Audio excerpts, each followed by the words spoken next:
Hello everyone. इस video में हम मेंस्ट्रुअल साइकिल के डिफरेंट फेजेस के बारे में सीखेंगे। Menstrual cycle on an average 28 days का होता है। फ्रॉम डे 1 टू डे 5 इसका मेंस्ट्रुअल फेज होता है। फ्रॉम डे 5 टू डे 14 इसका प्रोलिफरेटिव फेज होता है और डे 14 से लेके डे 28 तक लास्ट फेज होता है, डैट इज़ सेक्रेटरी फेज। फिर नेक्स्ट साइकिल का पहला फेज स्टार्ट हो जाता है मेंस्ट्रुअल फेज। तो हमेशा मेंस्ट्रुअल फेज का डे फर्स्ट जो होता है वो हम काउंट करते हैं, वहाँ से हम काउंट करते हैं इसके days. That means day first is the first day of menstrual phase, right. Menstrual cycle के डिफरेंट चेंजेस को लॉजिकली अंडरस्टैंड करने के लिए जो चेंजेस यूट्रस में आती हैं, जो चेंजेस ओवरी में आती हैं, जो चेंजेस ब्लड में हार्मोन लेवल्स में आती हैं, यानी ब्लड में जो हार्मोन लेवल्स होती हैं डिफरेंट हार्मोन्स की, एफएसएच की और अदर हार्मोन्स की, उन चेंजेस को लॉजिकली अंडरस्टैंड करने के लिए हम स्टार्ट करेंगे प्रोलिफरेटिव फेज से। प्रोलिफरेटिव फेज को हम फॉलिक्यूलर फेज भी बोलते हैं। Proliferative phase with reference to uterus और follicular phase with reference to ovary.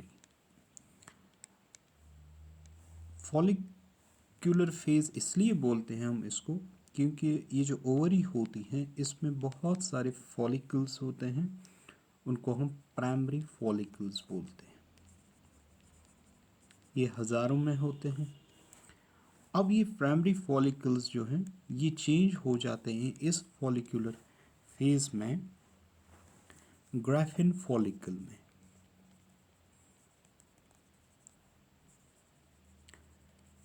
लेकिन इनमें ज़्यादा से ज़्यादा एक्टिवेट हो जाते हैं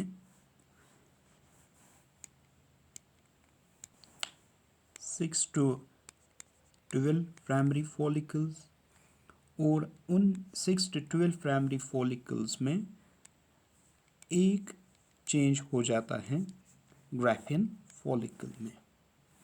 लेकिन ये तभी पॉसिबल है जब एक हार्मोन जिसको हम बोलते हैं फॉलिकल स्टिमुलेटिंग हार्मोन ये रिलीज होगा एंटीरियर पिट्यूटरी से।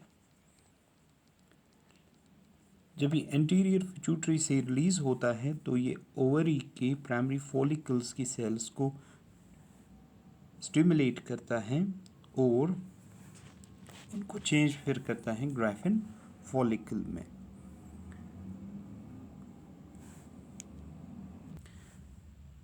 एफएसएच कब रिलीज होगा? एफएसएच रिलीज होगा जब हाइपोथैलेमस से GnRH सिक्रीट होगा। What is GnRH? That is gonadotrophin releasing hormone. तो ये हाइपोथैलेमस से रिलीज होता है, फिर एंटीरियर पिट्यूटरी से स्टिमुलेट करता है रिलीज ऑफ एफएसएच। तो एफएसएच बाद में प्राइमरी फॉलिकल्स को चेंज करता है, किसमें? ग्राफिन फॉलिकल में। अच्छा, जो बाकी रह जाते हैं एक ही तो चेंज हो जाता है प्राइमरी फॉलिकल्स में से ग्राफिन फॉलिकल में। जो बाकी 5 to 11 रह जाते हैं वो डिजेनरेट हो जाते हैं, वो फॉलिकल्स, वो प्राइमरी फॉलिकल्स।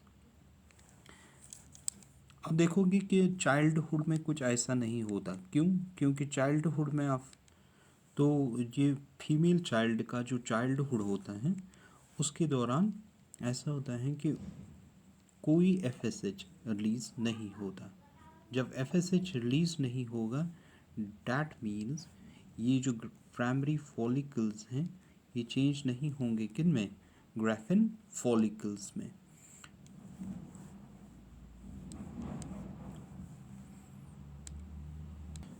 लेकिन बाद में जब इस फीमेल चाइल्ड की एज 9 to 12 ईयर्स को पहुंच जाती है तो एफएसएच सिक्रीशन स्टार्ट हो जाती है।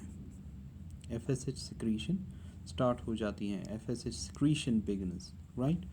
तो उसकी वजह से ये जो मेंस्ट्रुअल साइकिल है ये स्टार्ट होता है फिर प्यूबर्टी पर, डैट मीन्स 11 to 15 ईयर्स के दौरान ये लेवल इतनी बढ़ जाती है कि इस एज ग्रुप के दौरान या इस एज में 11 to 15 ईयर्स में प्यूबर्टी के दौरान कभी भी मेंस्ट्रुअल साइकिल स्टार्ट होता है, first menstrual cycle.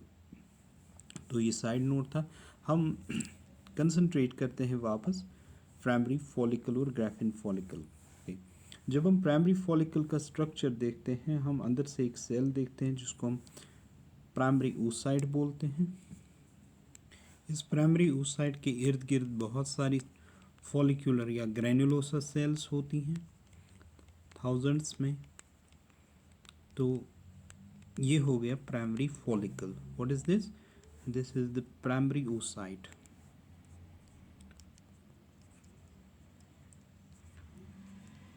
Primary oocyte,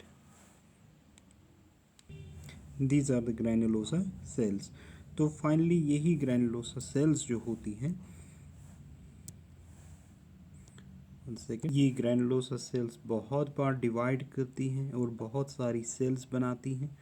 ऐसे जब ये ग्राफिन फॉलिकल में चेंज हो जाता है, और ये जो हमारे पास था प्राइमरी oocyte, ये अब चेंज हो जाता है मियोसिस के दौरान, यानी ये डिवाइड करता है और ये चेंज हो जाता है सेकेंडरी oocyte में, सेकेंडरी oocyte में। और इसके इर्द गिर्द, इस ग्राफिन फॉलिकल के इर्द गिर्द 2 लेयर्स का थीका भी बन जाता है।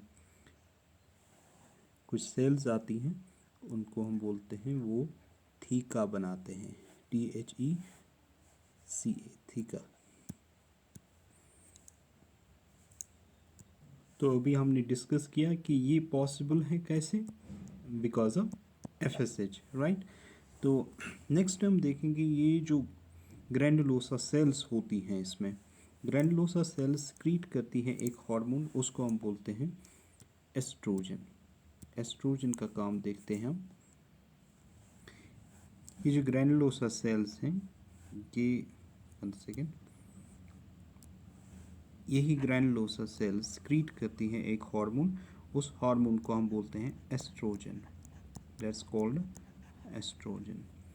अब ये एस्ट्रोजन जो है, ये एस्ट्रोजन यहाँ से भी इन ग्रैनुलोसा सेल्स से भी सक्रीट हो रहा था। अब ये जो एस्ट्रोजन है ये 2 काम करता है। एक तो ये इनहेबिट करता है secretion of FSH, it inhabits secretion of FSH। FSH की सिक्रीशन रुक जाएगी कहाँ से? पिट्यूटरी, एंटीरियर पिट्यूटरी से। और दूसरा काम ये करता है कि it causes the endometrial lining of uterus, endometrium of uterus जो होता है, यूट्रस का एंडोमेट्रियम यानी अंदर की लाइनिंग जो यूट्रस की होती है उसको एंडोमेट्रियम बोलते हैं, वो थिक हो जाती है under the influence of oestrogen. ये किस लिए? ताकि ये यूट्रस रेडी हो जाए इम्प्लांटेशन के लिए, so that uterus is ready for implantation. तो ये 2 काम आपको याद रखने हैं, किसके? एस्ट्रोजन के। इसके अलावा ये देखा गया है कि जब हम इस मेंस्ट्रुअल साइकिल के मिडल पे पहुंच जाते हैं, डैट मीन्स 14th डे पे, डे 1, डे 28, तो मिडल पे डैट मीन्स 14th डे, इस डे पे एक और हार्मोन डैट इज LH, उसकी लेवल बहुत रेज हो जाती है under the influence of this oestrogen, right. So at midpoint high estrogen level triggers the LH secretion। तो LH secretion हो जाती है। LH कहाँ से निकलता है? ये भी anterior pituitary से, right? It's also released from anterior pituitary। अब हम देखेंगे ये LH, इसका काम क्या है, ये क्या कर रहा है। एलएच का बहुत ही इंपॉर्टेंट काम है, दैट्स नोन एज ओवुलेशन। तो एलएच क्या कराएगा? एलएच ओवुलेशन कराएगा। What is ovulation? ओवुलेशन हो गया ये release of secondary oocyte from ovary. तो जब ये सेकेंडरी oocyte रिलीज होगा ओवरी से, that means from Graafian follicle से, तो इसको हम ओवुलेशन बोलते हैं। अगर हम डायग्रामेटिकली दिखाएं तो ये हमारे पास ओवरी है, ओके। तो इस ओवरी में अंदर से क्या है? इस ओवरी में अंदर से ग्राफियन फॉलिकल है, this is the Graafian follicle. तो ग्राफियन फॉलिकल में आप देखोगे अंदर से सेकेंडरी oocyte है, right, this is the secondary oocyte, this one. And secondary oocyte के इर्द गिर्द कुछ सेल्स हैं, उनको हम बोलते हैं ग्रैन्युलोसा सेल्स, जैसा कि अभी सीखा हमने। अब ये सेकेंडरी oocyte इस ओवरी से बाहर आएगा। कैसे? जब ये जब ये ग्राफियन फॉलिकल रप्चर हो जाएगा। ऐसे हम दिखाएंगे डायग्रामेटिकली। सो ये बाहर आ गया secondary oocyte, this is the secondary oocyte, right. तो ये ग्राफियन फॉलिकल जो था इसका बाकी पार्ट बच गया यहाँ। तो ये जो बाकी पार्ट बचता है ग्राफियन फॉलिकल का, ये चेंज हो जाता है एक येलो बॉडी में, एक येलो स्ट्रक्चर में।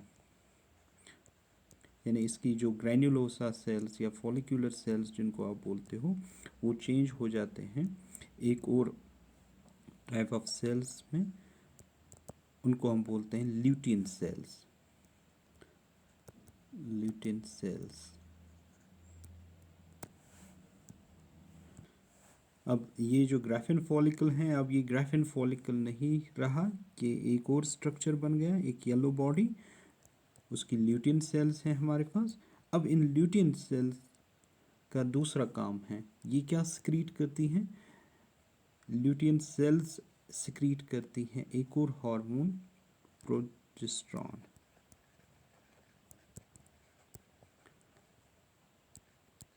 इन एडिशन टू एस्ट्रोजन। तो एस्ट्रोजन तो ये पहले ही सिक्रीट कर रही थी, तो when they were granulosa cells, तो एस्ट्रोजन की सिक्रीशन कंटिन्यू ही रहेगी, लेकिन प्रोजेस्टेरॉन की सिक्रीशन बढ़ जाएगी एस्ट्रोजन के सिक्रीशन से। प्रोजेस्टेरॉन की सिक्रीशन ज़्यादा होगी एस्ट्रोजन की सिक्रीशन से। आपको याद होगा शायद कि इस येलो स्ट्रक्चर को हम बोलते हैं, it is corpus luteum. It's known as corpus luteum. तो कॉर्पस ल्यूटियम बन गया इस फॉलिक्यूलर या प्रोलिफरेटिव फेज के एंड पे, ओवुलेशन के बाद।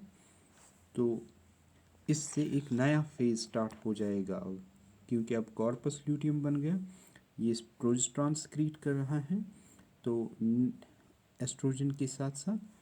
तो नेक्स्ट फेज जो स्टार्ट होगा इसका मेंस्ट्रुअल साइकिल का, that is luteal phase. Luteal phase. तो इसके बाद हम स्टडी करेंगे ल्यूटियल फेज को।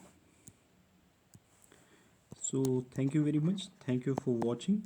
तो नेक्स्ट में हम देखेंगे what are the features of luteal phase.